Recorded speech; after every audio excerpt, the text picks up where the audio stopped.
Hi everyone. Today I'm here with Jonathan Millman. I'm pretty sure you know my name. Tell me a little bit about what you do and what your role is day to day. Sure. So I own a tutoring center called Infinite Academics. I'm the CEO, founder, and essentially what we do here is help kids get into college, like yourself.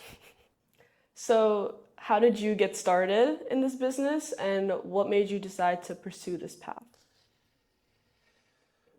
Let me break that question. So I literally started walking to people's houses until I could afford to take the bus and a train to people's houses until I could afford to buy a car to drive to people's houses until I could afford an office to see people in house.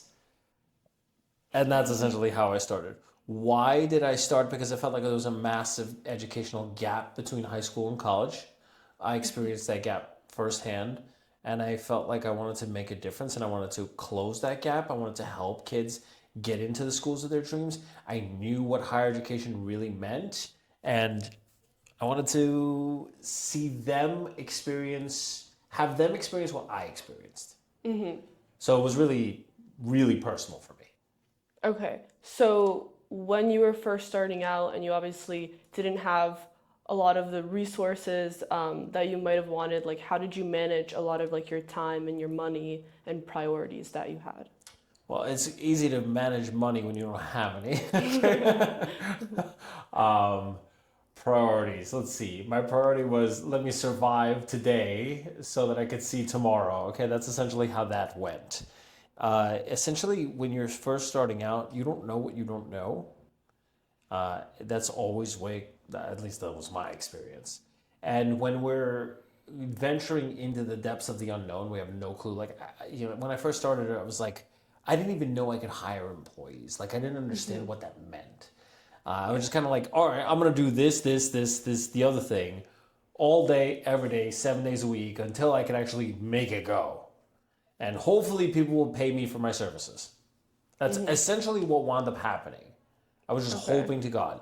But there was also a lot of factors that came into play. Like, I understood the basic premise of economics. I knew how to learn and how to learn quickly. And that was the most important aspects of what I really got from college. I understood how to adapt. I understood how to learn, how to take my knowledge. I understood the basic tenets behind supply and demand. And there's only one of me, a certain amount of hours in the day. Yeah. If there's only one of you and a certain amount of hours in a day, that means the supply is constrained. So if there's enough demand, the only way to off shift the curve or shift the curve is to by changing the price. And that's essentially what I did. So use the models and basic economic principles to really apply it. And it's kind of funny that everybody says like, okay, the only thing you really learn from economics is supply and demand. It's so insanely true. But at Yeah. the same time, it's so insanely important because if you don't understand that basic concept, then you really have a lot of issues. At least that's my mind. Yeah, that makes sense. So like now that you have a very like established business, what do you think makes it stand out, especially in such a competitive market nowadays with all the various like tutoring centers? Okay, because we care about our students and we care about our clients first. Like that's the most important thing for us. It's not really, honestly, the economics and the business side matters so far less than everything else. Like for example, my tutors, we have almost 10 hours a week of training, and like I have to pay the employees during that time. Yeah. That's a massive loss.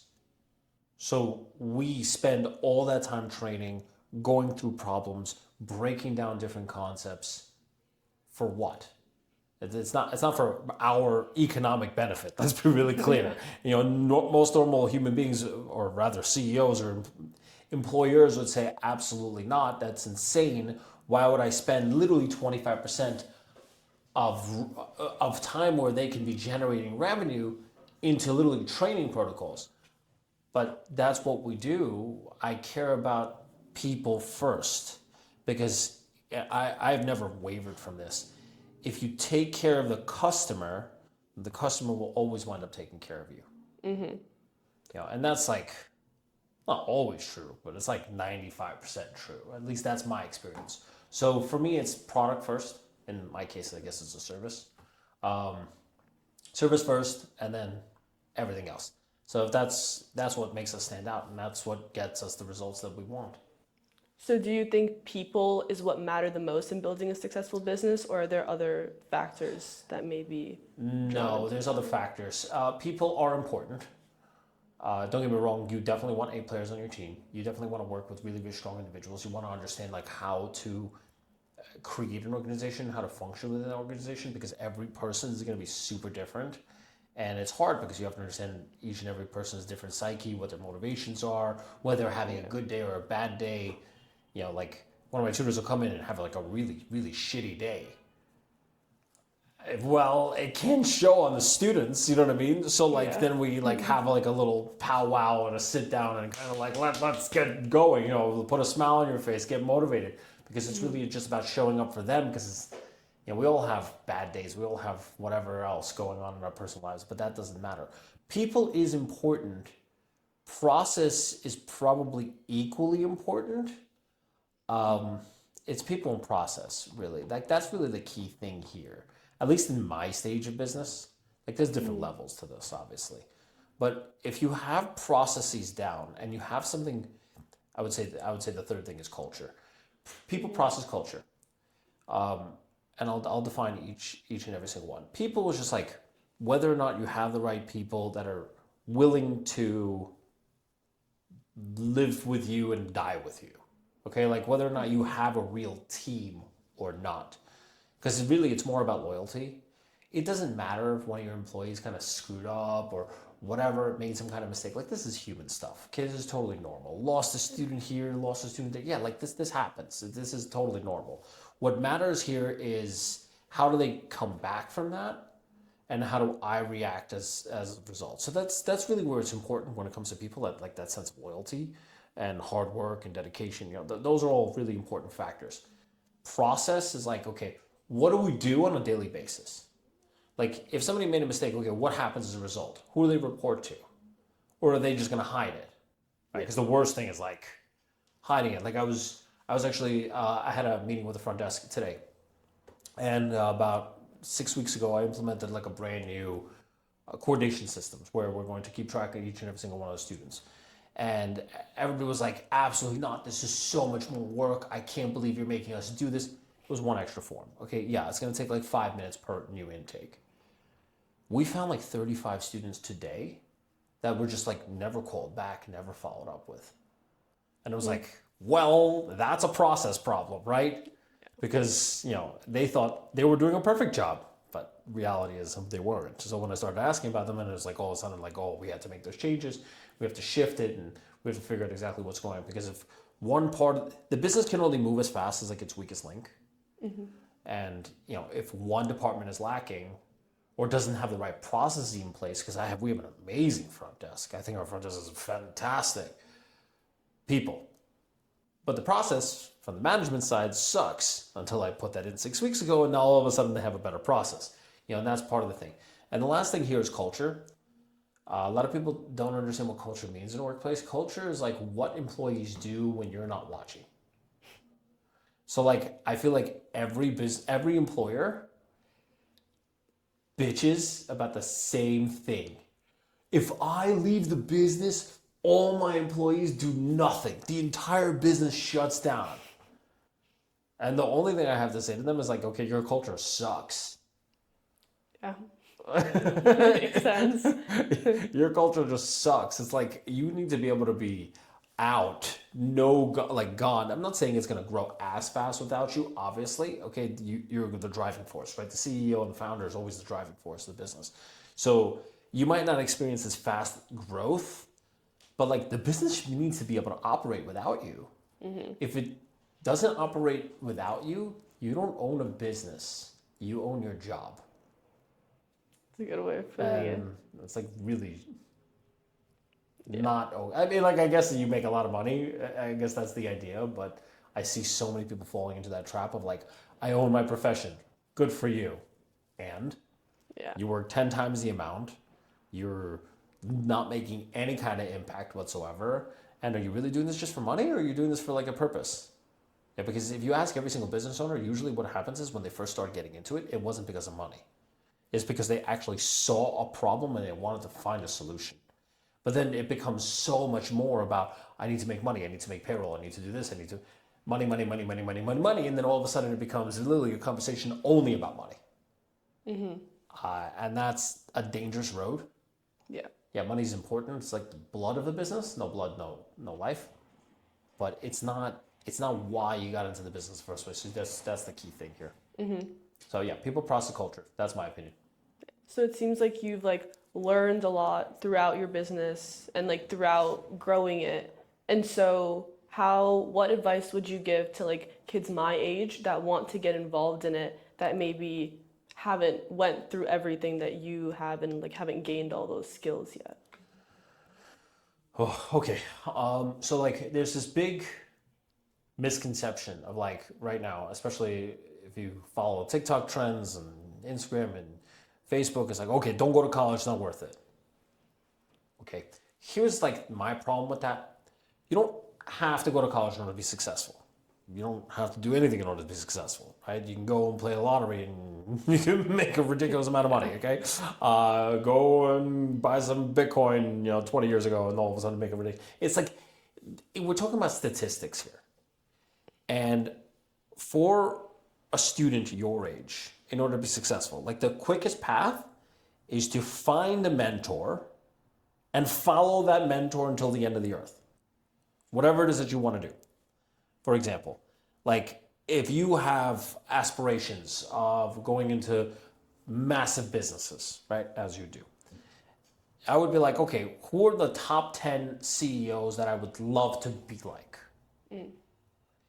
What do I need to do to work for them?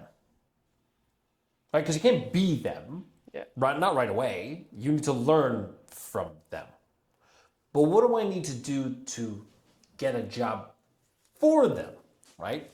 And what's funny here is usually the first thing that they're going to require in all entry-level positions at Google, Microsoft, every Fortune 500 is like a college degree. So my question is like, okay, you don't need a college degree? Are you sure?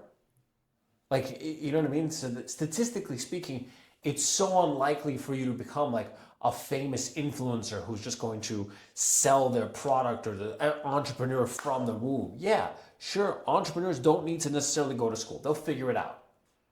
But what portion of the population are entrepreneurs? Like really, if you really calculate it, it's like less than 0.01% are really born and bred. Plus, entrepreneurship is probably the hardest profession on the face of the planet. My favorite, a mentor of mine says this consistently on all his social media. He says being an entrepreneur is kind of like staring into the abyss and chewing glass. Like, I agree with that, okay? And that's not the first person I heard that. I literally heard that like from 5 different extraordinarily successful people. They all said the same thing. It's like chewing glass. Because your decision tomorrow could shut down your whole business. Everything you worked for. I know. I've been there. One choice, one decision, and all of a sudden it all goes to zero. I mean, it's really that easy. So you really are chewing glass because you have no idea where you're going, and you're just hoping that this one will work. The psychological aspect of it is, it's like for entrepreneurs, you only, like a lot of people only see the end result, but they don't see like the decades of struggle before then. They only see some stupid 19-year-old kid who made millions and whatever. They don't see the fact that he was working on this one project since he was 7. You know, they don't pay attention to that. Oh, who cares? No, yeah, your kid was a genius. He started at 7 years old. He only cared about one specific thing, and this was the project that he worked on. And for 12 years, he made endless amounts of mistakes in order to get to where he is at right now. Nobody decided, I'm going to become a millionaire.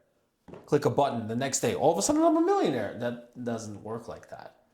It takes years of trial and error. And The advice I would give is find somebody you want to be like, you want to emulate, and do what they're doing. That's it.